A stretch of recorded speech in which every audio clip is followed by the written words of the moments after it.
आपको है ना एक क्या कहते हैं आइडिया हो जाएगा। ठीक है,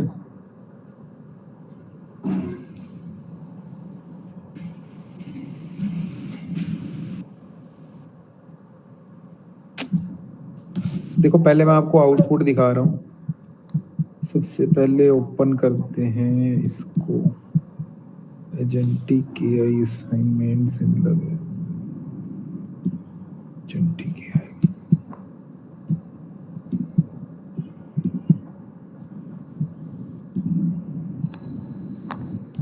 देख के डरना मत कि मैं क्या कर रहा हूँ क्या नहीं कर रहा।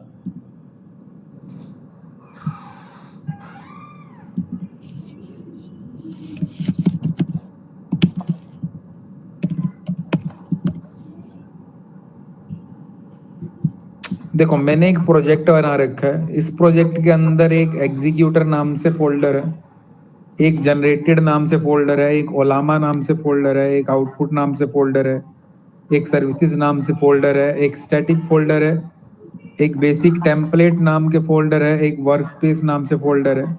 इसके अलावा मेरे पास 3 फाइल्स हैं। एक मेरी app.py है जो कि मेरी मेन फाइल है, एक मेरी config.py है। इसके अंदर जो है मैंने कुछ कॉन्फ़िगरेशंस दे रखी हैं, जैसे template directory, base directory, templates के अंदर स्टैटिक डायरेक्टरी, स्टैटिक में आउटपुट डायरेक्टरी, आउटपुट के लिए वर्कस्पेस डायरेक्टरी, वर्कस्पेस के अंदर जनरेटेड, कुछ भी जनरेट होगा तो जनरेटेड के अंदर। ओलामा का जो यूआरएल है वो यहाँ पे, मॉडल जो मैं यूज कर रहा हूँ वो ये वाला मॉडल है। ठीक है, अब मैंने क्या करा है कि मैंने अपने कोड को रन कर दिया, मतलब बेसिकली मैंने app.py को रन करा। app.py को रन करने के बाद मैं ये वाला जो यूआरएल है इसको यहाँ से कॉपी करता हूँ और इसको अपने गूगल क्रोम के ऊपर यहाँ पे पेस्ट करता हूँ। देखो जैसे ही मैंने पेस्ट किया तो यहाँ पे आपको लिखा आ रहा है AI पाइथन बिल्डर, ऐसा कुछ लिखा आ रहा है आपके पास। अब मैंने बेसिकली क्या बनाया, जो हमने कल पढ़ा था ना ओलामा क्या चीज़ है, मैंने ओलामा को पाइथन कोड के साथ इंटीग्रेट करा। और पाइथन कोड के साथ इंटीग्रेट करने के बाद मैंने एक ऐप बना दी। इस ऐप को आप जो भी बोलोगे ये आपके लिए काम करेगी। जैसे अभी तक हमने बार ग्राफ पढ़े हैं, साइन ग्राफ पढ़े हैं, लाइन ग्राफ पढ़ा है, हमने हमने ये पूछा है कि मैटप्लॉटलिब कैसे यूज करते हैं, पाइथन का मॉडल कैसे बनाते हैं, लीनियर रिग्रेशन कैसे बनाते हैं, लॉजिस्टिक रिग्रेशन कैसे बनाते हैं, अनसुपरवाइज्ड लर्निंग के अंदर के मीन क्लस्टरिंग कैसे यूज करते हैं। ये सारी चीजें हमने सीखी। सीखने के बाद हमने उसको अप्लाई करा डेटा सेट के ऊपर। अभी जो आप देख रहे हो, मैंने क्या करा, मैंने पाइथन सीख ली, अभी तक जितनी भी सीखी मैंने पाइथन। मैंने कल आपको जो है एक LLM डाउनलोड करके दिखाया था जिसका नाम था ओलामा। ओलामा के अंदर हमने एक छोटा सा मॉडल डाउनलोड किया था, ओलामा 3.2 वगैरह। और उसके बाद मैंने आपको रन करके दिखाया था। रन करने के बाद मैंने उसी मॉडल को पाइथन कोड के साथ इंटीग्रेट करके एक चैटबॉट बना के दिखाया था। उस मॉडल के पास बहुत सारी मेमोरी है, आप कुछ भी पूछोगे वो आपको दे सकता है। अभी मैंने पाइथन कोड के साथ उसी मॉडल को इंटीग्रेट कर दिया और मैं इसको यहाँ पे बोलता हूँ कि please draw the sine wave. Enter मारता हूँ। मैंने इसको बोला कि साइन वेव ड्रॉ करो, तो देखो इसने मेरे लिए साइन वेव ड्रॉ कर दी और इसने मुझे इसको ड्रॉ करके दिखा दिया कि इस तरीके से साइन वेव ड्रॉ होती है। अगर आप इसको बोलोगे give me the code for the how to draw sine wave using Python, generate पे क्लिक करता हूं।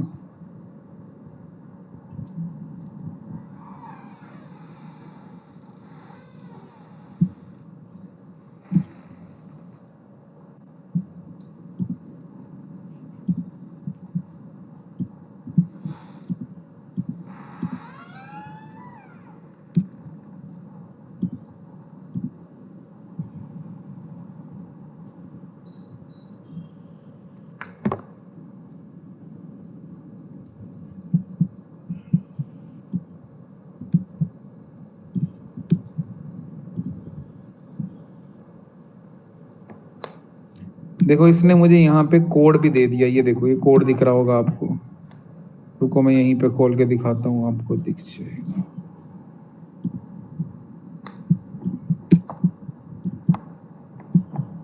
ये देखो इसने मुझे जनरेटेड कोड भी दे दिया, ठीक है। तो ये क्या चीज़ है, बस मैं आपको इतना दिखाना चाह रहा हूँ कि जब हम इसको बोला जाता है रैग सिस्टम बोल लो या फिर एजेंटिक एआई बोल लो आप लोग, या फिर जनरेटिव एआई बोल लो, इसको आप कुछ भी बोल सकते हो। बस दिखाने का पर्पस ये है कि जो मैंने आपको कल मॉडल दिखाया था, अगर आप उसको पाइथन के साथ इंटीग्रेट करके एक डैशबोर्ड बना देते हो, तो उस डैशबोर्ड से आप इससे कुछ भी पूछोगे ये आपको कोड राइट करके देगा। अब जैसे कल को आप डेटा एनालिस्ट के लिए जाते हो, अब डेटा एनालिस्ट में आपको पता है कि आपको सबसे पहले डेटा क्लीनिंग करनी है। आप इस मॉडल को एक एक्सेल फाइल पास करो, आप इससे पूछो कि मुझे ये बताओ क्या कोई रो डुप्लीकेटेड है या नहीं है, क्या पूरे डेटा के अंदर डेटा मिसिंग है या नहीं है। बस आपको इतना बोलना है। अगर आप इसको लिखते हो कि मुझे कमांड बताओ मिसिंग वैल्यू चेक करने के लिए, ये आपको कमांड भी बता देगा। ये कमांड बताने के बाद उसको एग्जीक्यूट भी कर देगा। एग्जीक्यूट करने के बाद जो रिजल्ट आएगा वो भी आपको दिखा देगा। तो बेसिकली कहने का मतलब ये है कि आप इससे कंप्लीटली पूरा डैशबोर्ड बना सकते हो। अगर मैं इसको बोलूँ कि मुझे पाई चार्ट बना के दिखा, तो ये कोड लिखेगा पाई चार्ट का, उसको एग्जीक्यूट करेगा, उसको बना के दिखा देगा। जैसे कल हमने जो टास्क कंप्लीट करे थे अपने, अगर मैं इसको डेटा देता हूँ और इसको टास्क देता हूँ, तो ये ऑटोमेटिकली सारे टास्क आपके लिए करके दिखाएगा, ठीक है। तो अभी हमारे जो 2 या 3 दिन बचे हैं, आज या कल का परसों का जितना भी है, इसमें हम लोग यही चीज़ सीखने वाले हैं। ये थोड़ा सा कॉम्प्लिकेटेड है, मतलब जैसे कोड दिखाए आपको फिर एग्जीक्यूट करे इसी कोड को, ये थोड़ा सा कॉम्प्लिकेटेड रहेगा आपके लिए, क्योंकि अभी आप फर्स्ट ईयर में हो, अभी आपको इतनी नॉलेज नहीं है। अभी आपको दूसरा प्रोजेक्ट दिखाता हूँ, सिमिलर है, वो भी इसके जैसा ही है।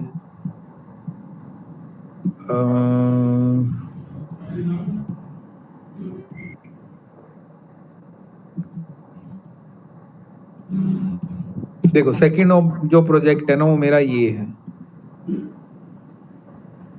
ये प्रोजेक्ट है मेरा, ठीक है। ये आपका ऑफलाइन रैग सिस्टम है। रैग सिस्टम क्या होता है अभी हम सीखेंगे। जैसे हमारे जीपीटी के पास जो है हमारा पर्सनल डेटा नहीं होता, तो रैग सिस्टम बेसिकली हम अपने जीपीटी को अपने पर्सनल डेटा पे ट्रेंड कर सकते हैं। पर्सनल डेटा पे ट्रेंड करने के बाद हम उससे कुछ भी उस डेटा के बारे में पूछ सकते हैं, ठीक है। अब जैसे यहाँ से मैं अभी 1 या 2 पेज की पीडीएफ डाउनलोड करता हूँ।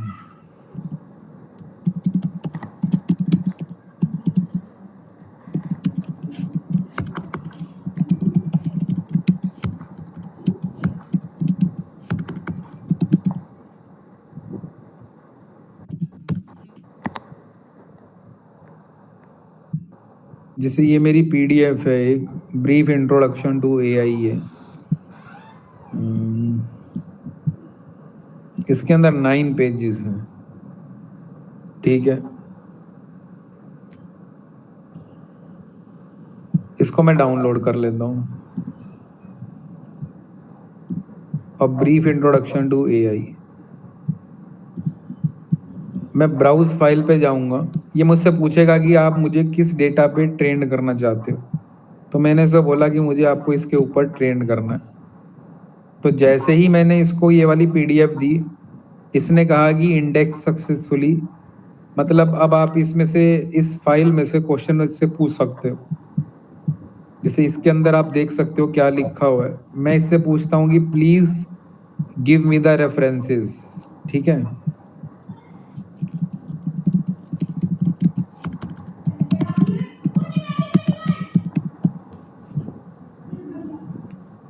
जब तक यहाँ पे ये आदमी दौड़ रहा है, इसका मतलब है कि आपका मॉडल काम कर रहा है। ये देखो मैंने इससे पूछा कि मुझे रेफरेंसेस दे दो, तो उसने रेफरेंसेस दे दिया आपको। ये आपको 3 बार 4 बार दिखा रहा है, क्योंकि मैंने जो आउटपुट में लगा रखा है बैकएंड में, उसके अकॉर्डिंग ये आपको आउटपुट दे रहा है, ठीक है। मैं इसको चेंज भी कर सकता हूँ, वो जब हम साथ साथ बनाएंगे तो मैं आपको बताऊंगा कैसे चेंज करना है इसको। और भी कुछ आप पूछ सकते हो जो इस फाइल के अंदर मेंशन है, ये आपको बता देगा। जैसे मैं अगर इससे पूछूं a brief history of AI,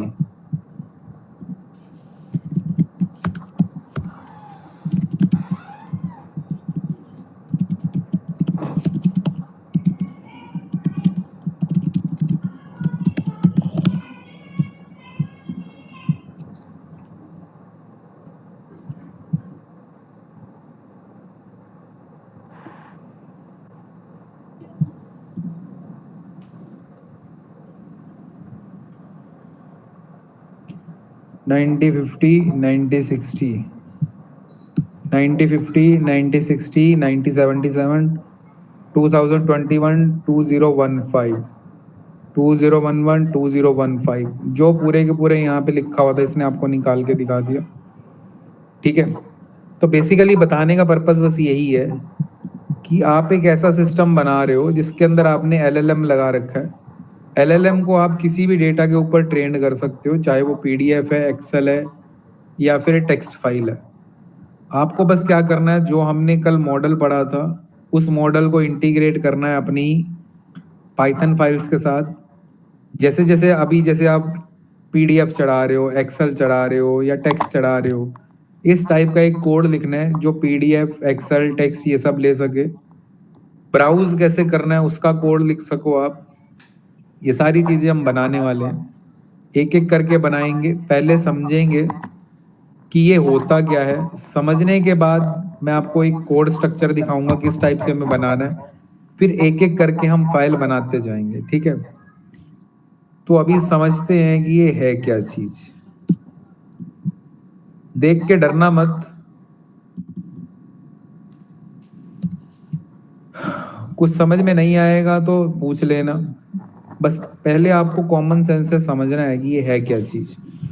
output क्या है मैंने आपको दिखा दिया, इसका यूज करके आप कोई भी डैशबोर्ड बना सकते हो, आप किसी भी डेटा सेट के ऊपर ग्राफ ड्रॉ कर सकते हो, मतलब आप कुछ भी कर सकते हो डिपेंडिंग अपॉन कि आप क्या करना चाहते हो, किस टाइप का प्रोजेक्ट बना रहे हो। तो अभी जो हम पढ़ने वाले हैं वो है आपका RAG system, RAG project using Ollama. RAG होता क्या है, रैग के अंदर तीन वर्ड आ रहे हैं, आर, ए और जी। आर का मतलब होता है रिट्रीवल, ऑगमेंटेड और जनरेटेड। इसका मतलब होता है रिट्रीवल, ऑगमेंटेड, जनरेशन। ठीक है, अब ये दो आइडिया से मिलके बना है। नंबर वन तो है रिट्रीवल। रिट्रीवल का मतलब कि आप जो भी इसको डेटा दोगे उसको ये रिट्रीव कर लेगा, उसमें से जो भी इंपॉर्टेंट इंफॉर्मेशन है उसको बाहर निकाल लेगा। जनरेशन का मतलब है कि जब इसने उसमें से इंफॉर्मेशन को बाहर निकाल ली तो फिर ये एलएलएम का यूज करेगा उस इंफॉर्मेशन से नया डेटा जनरेट करने के लिए। जैसे अभी मैंने आपको दिखाया, मैंने उसको कहा कि भाई मैटप्लॉटलिब का कोड लिखो, साइन वेव का कोड लिखो, तो उसने आपको कोड लिख के भी दिखाया और कोड को रन करके भी दिखाया। रन कैसे करना है, लिखना कैसे है, वो मॉडल का काम है। आपका काम है कि उसको एक ऐसी स्ट्रक्चर प्रोवाइड करना कि ये सब काम वो कर सके। ठीक है, तो रैग क्या होता है आपको समझ में आ गया। रैग के अंदर तीन वर्ड है, रिट्रीवल है, ऑगमेंटेड है, जनरेशन है। एलएलएम क्या होता है हमने ये कल देख लिया था, उसको लार्ज लैंग्वेज मॉडल बोलते हैं। उसके अंदर कुछ ट्रांसफॉर्मर्स होते हैं जो क्या करते हैं, आपके लिए डेटा जनरेट करके देते हैं आपको। तो रैग दो वर्ड से बना है, रिट्रीवल और जनरेशन। रिट्रीवल का मतलब जो भी आप उसको डेटा दोगे उसको रिट्रीव कर लेगा और उससे जो है आउटपुट आपकी जनरेट कर देगा।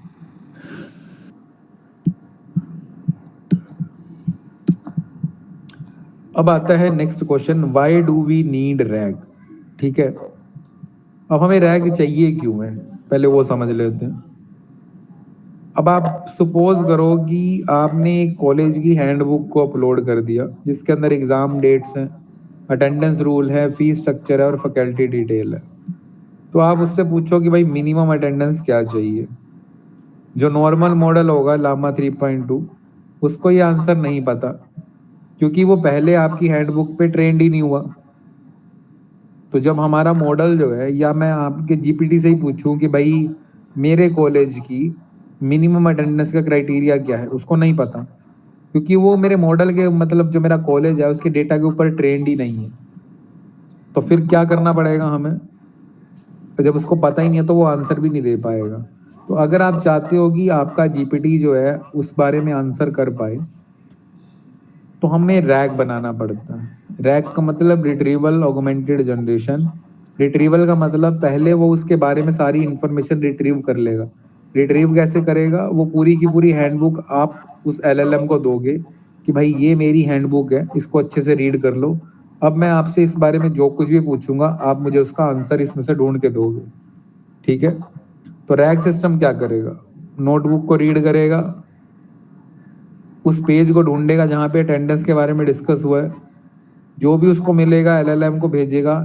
एलएलएम जो है उसमें से आंसर निकाल के आपको देगा। ठीक है?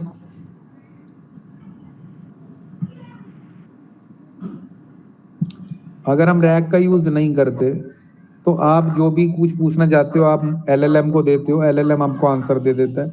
अगर एलएलएम उस डेटा के ऊपर ट्रेंड है तो वो आपको आंसर दे देगा, अगर ट्रेंड नहीं है तो आंसर नहीं दे पाएगा। ठीक है? विदाउट रैग ऐसा ही होता है। अगर आप विद रैग करना चाहते हो तो विद रैग हम क्या करते हैं, जो हमारा मॉडल है उससे पहले कुछ लेयर्स लगा देते हैं। जैसे आपको यहाँ पे दिख रहा होगा, आप पीडीएफ अपलोड करोगे, पीडीएफ अपलोड करने के बाद वो टेक्स्ट को एक्सट्रैक्ट कर लेगा। एक्सट्रैक्ट करने के बाद उस टेक्स्ट को छोटे छोटे पार्ट में तोड़ देगा। तोड़ने के बाद उनको जो है एम्बेडिंग लगा देगा उनके ऊपर। एम्बेडिंग का मतलब जो इंपॉर्टेंट इंफॉर्मेशन है उसको बाहर निकाल लेगा। बाहर निकालने के बाद उसको एक डेटाबेस के अंदर स्टोर कर देगा, जिसको वेक्टर डीबी बोलते हैं। वेक्टर डीबी कुछ नहीं है, वेक्टर डीबी जो डेटा है 0101 की फॉर्म में स्टोर करता है। फिर मैं जब भी क्वेश्चन पूछूंगा तो मेरे क्वेश्चन को भी पहले छोटे छोटे पार्ट में तोड़ेगा, इंपॉर्टेंट जो भी इंस्ट्रक्शन है उसको बाहर निकाल लेगा। फिर वेक्टर डीबी के पास जाएगा, जो मैंने क्वेश्चन पूछा और जो उसने वेक्टर्स बनाए थे दोनों को मैच करेगा कि कहाँ पे सिमिलैरिटी ज़्यादा है। जहाँ पे सिमिलैरिटी ज़्यादा होगी उसके रिलेवेंट के जितने भी चंक्स होंगे या जितने उसने छोटे छोटे पार्ट बनाए हैं उनको बाहर निकाल के लाएगा, उनको टेक्स्ट के अंदर कन्वर्ट करेगा और मुझे फाइनल आंसर दे देगा। ये आपका पूरा रैग का जो है एक वर्क फ्लो रहता है। रैग किस तरीके से काम करता है? आप पहले पीडीएफ दोगे, पीडीएफ के अंदर जितने भी टेक्स्ट हैं उनको छोटे छोटे पार्ट में डिवाइड करेगा। छोटे छोटे पार्ट में डिवाइड करने के बाद उनके ऊपर एम्बेडिंग लगा देगा, मतलब उनको 0101 की फॉर्म में चेंज कर देगा। उसके बाद वेक्टर डीबी के अंदर स्टोर कर देगा। जब मैं कुछ भी उससे पूछूंगा तो मेरे पूछे हुए क्वेश्चन के साथ भी यही सब करेगा। यही सब करने के बाद उसको सिमिलैरिटी मैच करेगा कि वेक्टर डीबी के अंदर जो मैंने क्वेश्चन पूछा ये कहाँ से ज़्यादा मैच कर रहा। जहाँ पे ज़्यादा मैच कर रहा होगा, जितना भी उससे रिलेटेड डेटा होगा उसको बाहर लेके आएगा, टेक्स्ट में चेंज करके मुझे आंसर दे देगा मेरे पास। ठीक है? अब प्रॉब्लम इसमें ये है, एग्जाम्पल के लिए जैसे आपको बता रहा हूँ, पीडीएफ के अंदर 500 पेजेस हैं और आपने पूछा कि हु इज द प्रिंसिपल, तो ये नहीं करेगा कि 500 के 500 पेजेस को जो है एलएलएम को सेंड कर देगा। सारे के सारे पेजेस को एलएलएम को नहीं देगा। जैसे ही आपने पूछा कि हु इज द प्रिंसिपल, तो प्रिंसिपल वर्ड को बाहर निकालेगा जो कि इंपॉर्टेंट इंफॉर्मेशन है। उस वर्ड को सिमिलैरिटी को चेक करेगा कि ये कहाँ पे सिमिलैरिटी इस वर्ड के साथ मैच हो रही है। जिस भी वर्ड के साथ या जिस भी पेज के साथ या जिस भी पैराग्राफ के साथ ये वाली वर्ड प्रिंसिपल वर्ड मैच कर रहा होगा, बस उसी पैराग्राफ को बाहर निकाल के लाएगा, बाकी सबको छोड़ देगा। जैसे अगर आपने पूछा हु इज द प्रिंसिपल, तो राजेश कुमार प्रिंसिपल है, जहाँ पे उसको ये वर्ड मिलेगा प्रिंसिपल, सिर्फ उसी इंफॉर्मेशन को बाहर लाएगा, बाकी जितना भी है उसको छोड़ देगा। ठीक है? ऐसा करने से होता क्या है? ऐसा करने से जैसे आपने कुछ भी सर्च करना है तो आपको पूरी पूरी बुक के ऊपर अगर 500,000 पेजेस है आपको सर्च नहीं करना पड़ता। बस आपकी जो इंफॉर्मेशन इंपॉर्टेंट होती है उसी को आप सर्च करते हो, बाकी को आप छोड़ देते हो। ये आपका कंप्लीट आर्किटेक्चर है। ठीक है? सबसे पहले या तो आप पीडीएफ अपलोड करोगे, पीडीएफ लोडर क्या करेगा, पीडीएफ को लोड करेगा, उसमें से टेक्स्ट बाहर निकाल लेंगे हम लोग, टेक्स्ट को स्प्लिट करेंगे छोटे छोटे पार्ट में, उसके चंक्स बनाएंगे, चंक्स को यही बोलते हैं चंकिंग करना, छोटे छोटे पार्ट में डिवाइड करना। एम्बेडिंग करेंगे हम, एम्बेडिंग के अंदर जो भी आपका डेटा है उसको कन्वर्ट करेंगे। वेक्टर डेटाबेस में स्टोर करेंगे, यूजर का क्वेश्चन आएगा, उस क्वेश्चन की भी एम्बेडिंग होगी, सिमिलैरिटी सर्च होगी, ओलामा के पास जाएगा, फाइनल आंसर आपके पास आएगा। अब यहाँ पे क्वेश्चन आता है कि हम पूरी की पूरी पीडीएफ को डायरेक्टली क्यों नहीं ले लेते।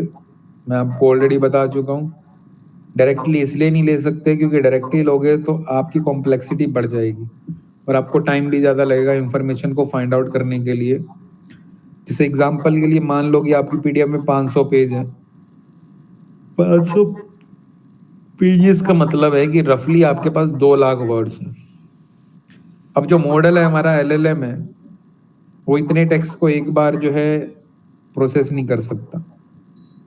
ठीक है, तो मॉडल करेगा क्या, जहां पे जो भी आपने क्वेश्चन पूछा सिमिलैरिटी मैच होगी उससे मैच करके उसको बाहर ले आएगा। अब देखते हैं कि एम्बेडिंग क्या है। एम्बेडिंग कुछ नहीं है, जो भी आपका टेक्स्ट है उसको 0101 की फॉर्म में रिप्रेजेंट करना या फिर न्यूमेरिक वैल्यू में रिप्रेजेंट करना ही एम्बेडिंग बोला जाता है। ठीक है, जैसे यहाँ पे आपको दिख रहा होगा सेंटेंस क्या है, आई लव पाइथन। तो एम्बेडिंग होने के बाद ये आई लव पाइथन जो है वो कुछ इस तरह से आपको नजर आएगा, 0.234 माइनस 0.645 0.124। हर सेंटेंस को हम एक वेक्टर बना देते हैं, इस टाइप का वेक्टर बन जाता है। ठीक है, a similar sentence Python is my favourite programming language gets another vector that is close in the vector space.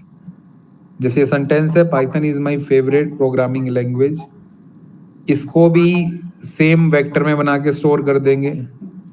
अब जैसे आई लाइक पिज्जा, तो ये भी पाइथन है, पाइथन से रिलेटेड है आपका फर्स्ट सेंटेंस।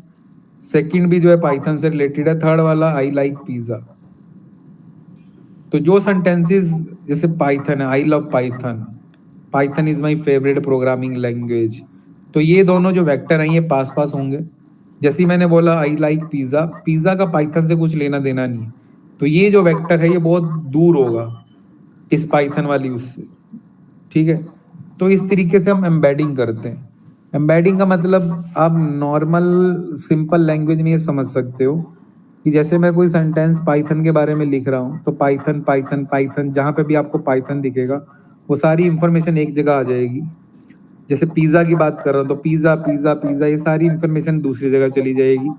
तो जब मैं सिमिलैरिटी ढूंढने आऊँगा अपने वेक्टर डीबी के अंदर, तो जैसे मैंने पूछा कि टेल मी अबाउट पाइथन, तो जैसे पाइथन मैंने लिखा उसको पता है कि पाइथन ही आपकी इंपॉर्टेंट इंफॉर्मेशन है, ये डायरेक्टली उसी ग्रुप के पास जाएगा जहाँ पे पाइथन डिस्कस हो रहा है, वहां से इंफॉर्मेशन बाहर निकाल के आपको दे देगा। क्रोमा डीबी हम लोग यूज करते हैं। अब देखो नॉर्मल डेटाबेस में इस तरीके से डेटा स्टोर होता है, नेम विशाल एज 25। वेक्टर डेटाबेस के अंदर ये टेक्स्ट है और ये एम्बेडिंग है। Python is a language, AI is growing. Python is a language, ये एक वेक्टर जैसे ये दिख रहा है आपको, और एआई इज अ ग्रोइंग ये सेकेंड वेक्टर जो आपको दिख रहा है यहाँ पे। तो क्रोमा डीबी के अंदर इस टाइप से डेटा स्टोर होता है, सिंपल डेटाबेस के अंदर इस टाइप से। क्रोमा डीबी इसलिए यूज करते हैं क्योंकि हम क्रोमा डीबी के अंदर हमारे पास वेक्टर डीबी आ जाता है। वेक्टर डीबी अभी मैंने आपको बताया कि जैसे कोई वेक्टर्स हैं जो कि पाइथन से रिलेटेड है, उनको हम लोग एक साथ स्टोर करते हैं। तो इसलिए जब एक साथ जैसे पाइथन से रिलेटेड सारी इंफॉर्मेशन एक साथ ही है, तो जब आप कुछ ढूंढने आओगे पाइथन से रिलेटेड तो आपको फट से मिल जाएगा। और सिंपल जो दूसरा डेटाबेस है वहां पे सारी जो इंफॉर्मेशन है वो स्कैटर्ड रहती है, कुछ भी एक साथ नहीं रहता आपके पास। अब हम स्प्लिट करते हैं डॉक्यूमेंट को, मतलब टेक्स्ट को निकालने के बाद उसको छोटे छोटे पार्ट में स्प्लिट कर देते हैं। ठीक है, जैसे आपने 100 पेज की पीडीएफ दी, तो पेज नंबर 1 2 उसका चंक 1 बन जाएगा, एक छोटा पार्ट बन जाएगा। 3 4 का एक छोटा पार्ट बन जाएगा, 5 6 का एक छोटा पार्ट बन जाएगा। तो जैसे आपने 100 पेजेस की एक पीडीएफ दी, तो मैंने 2 2 पेज के छोटे छोटे पार्ट करके उसके 50 चंक बना दिए मैंने।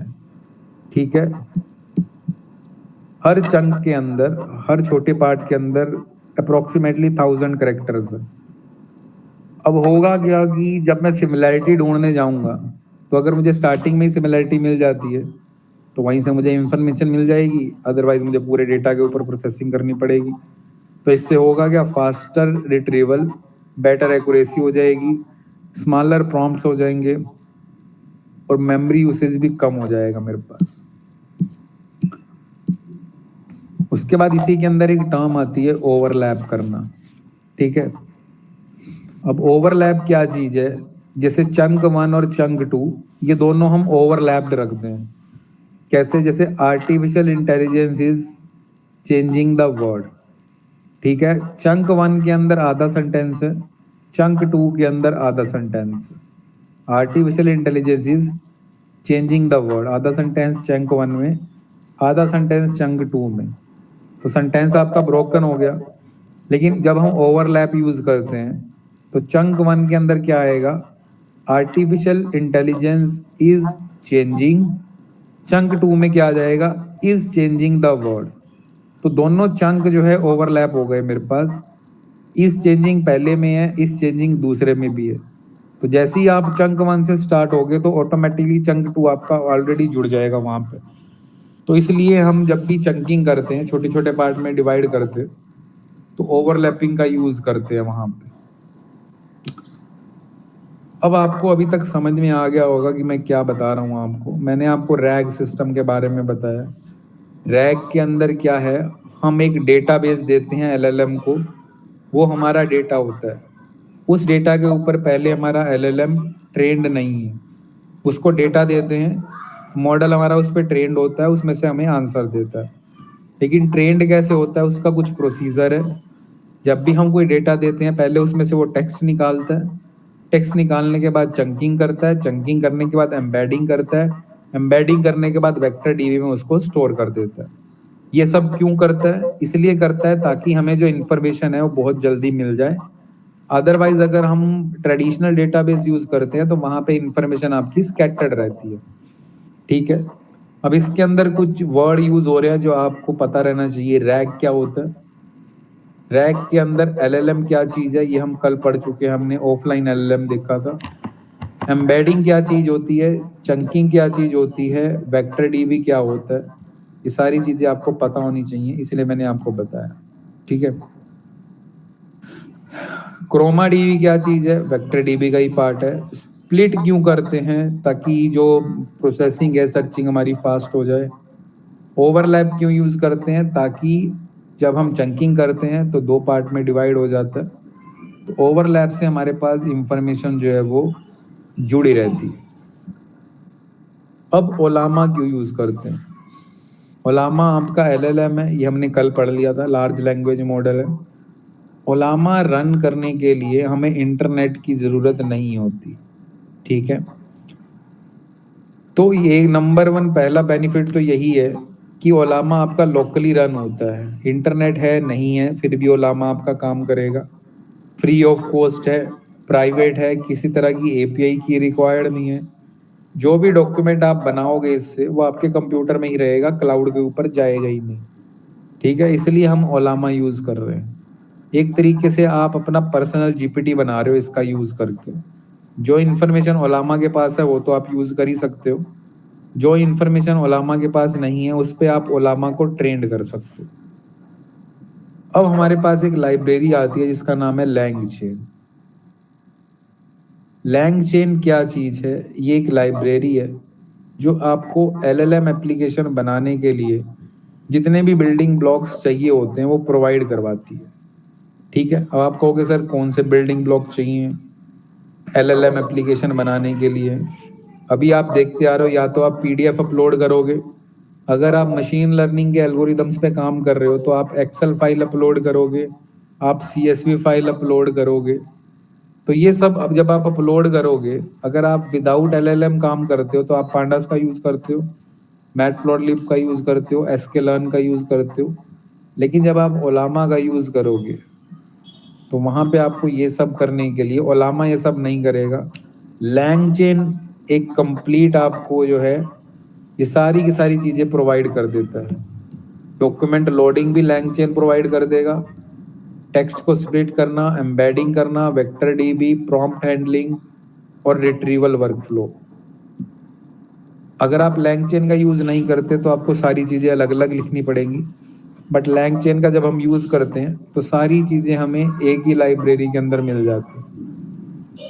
ठीक है, क्यों यूज़ करते हैं मैंने आपको बता दिया। LangChain ओलामा इसको यूज़ करते हैं क्योंकि ये क्या करता है, LangChain को ओलामा के साथ कनेक्ट कर देता है, और ये हमें प्रोवाइड करता है ओलामा LLM और ओलामा एम्बेडिंग। ओलामा LLM हम कल डाउनलोड कर चुके हैं, ओलामा एम्बेडिंग हम यूज़ करेंगे। क्रोमा DB क्यों यूज़ करते हैं बता चुका हूँ। पाई PDF इसको यूज़ किया जाता है PDF में से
कंप्लीट।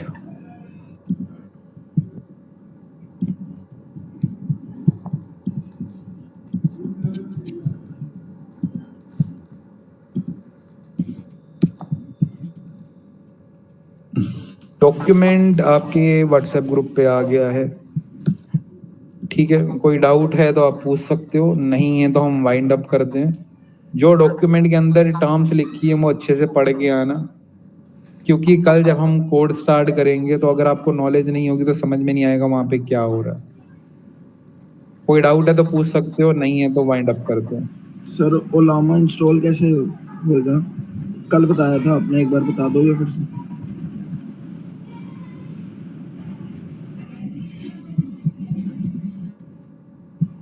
कोई डाउट है?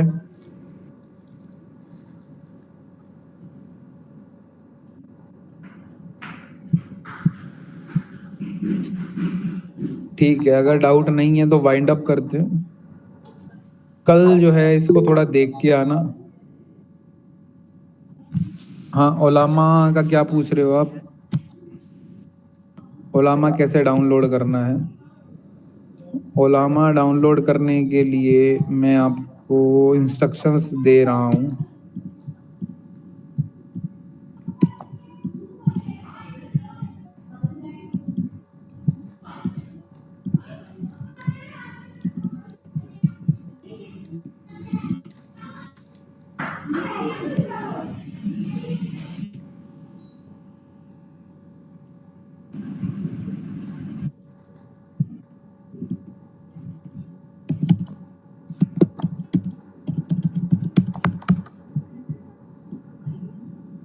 मैं डॉक्यूमेंट भेज रहा हूँ आपके पास व्हाट्सएप पे, और करके भी दिखा रहा हूँ।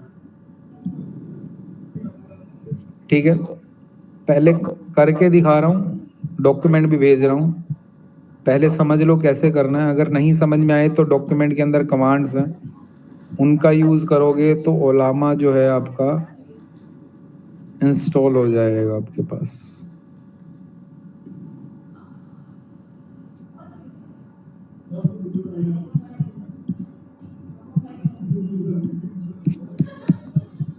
देखो डॉक्यूमेंट के अंदर लिखा हुआ है कि आपको सबसे पहले olama.com पे जाना है। तो आप यहाँ पे लिखोगे ओलामा लिखोगे तो यहाँ पे आप जब ओलामा पे आओगे तो कुछ इस तरह का आपको प्लेटफॉर्म दिखेगा। यहाँ पे डाउनलोड ओलामा है, आप क्लिक करोगे उस पर। जैसे ही आप क्लिक करोगे आपको मैक ओएस, लिनक्स और विंडोज़ जो भी आपका लैपटॉप जिसको भी सपोर्ट करता है आप उसको क्लिक करोगे।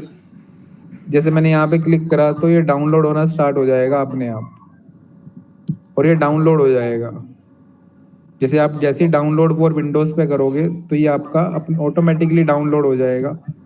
डाउनलोड होने के बाद आपको इसको इंस्टॉल करना है। जैसे ही आप इंस्टॉल करोगे ये कुछ इस तरीके का नज़र आएगा आपको। ये जैसे आप देख रहे हो भालू टाइप का नज़र आएगा। इस पर क्लिक करोगे तो ये आप इसकी विंडो ओपन हो जाएगी आपके पास। यहाँ पे आप कुछ भी लिख के चेकआउट कर सकते हो। यहाँ से आप मॉडल सिलेक्ट कर सकते हो। आपको लामा 3.2 3B वाला मॉडल ही डाउनलोड करना है। डॉक्यूमेंट के अंदर कमांड है, जब ये इंस्टॉल हो जाएगा आपको टर्मिनल ओपन करना है अपना। टर्मिनल ओपन करने के बाद आपको ये कमांड लिखनी है ओलामा पुल लामा 3.2 3B। बस आप ये कमांड लिखोगे अपने आप जो है ये मॉडल आपके उसमें इंस्टॉल हो जाएगा। फिर आपको कमांड लिखनी है ओलामा लिस्ट लिखोगे तो ये मॉडल आपको दिखने लग जाएगा। जैसे अगर मैं आपको ये अपने टर्मिनल पे लिख के दिखाऊं, ये देखो, जस्ट वेट।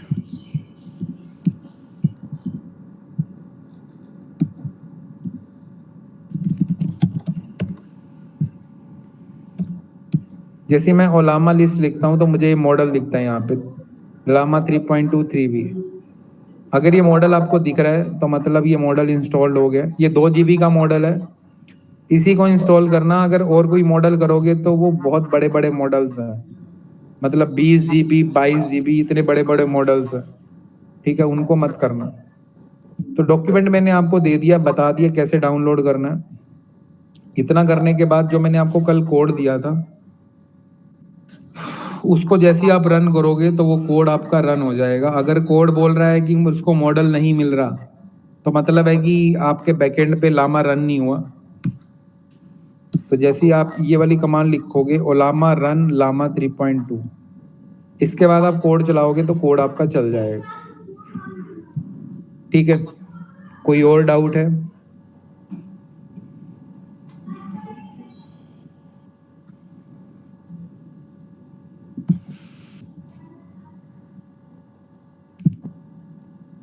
ठीक है, अगर डाउट नहीं है तो वाइंड अप करते हैं।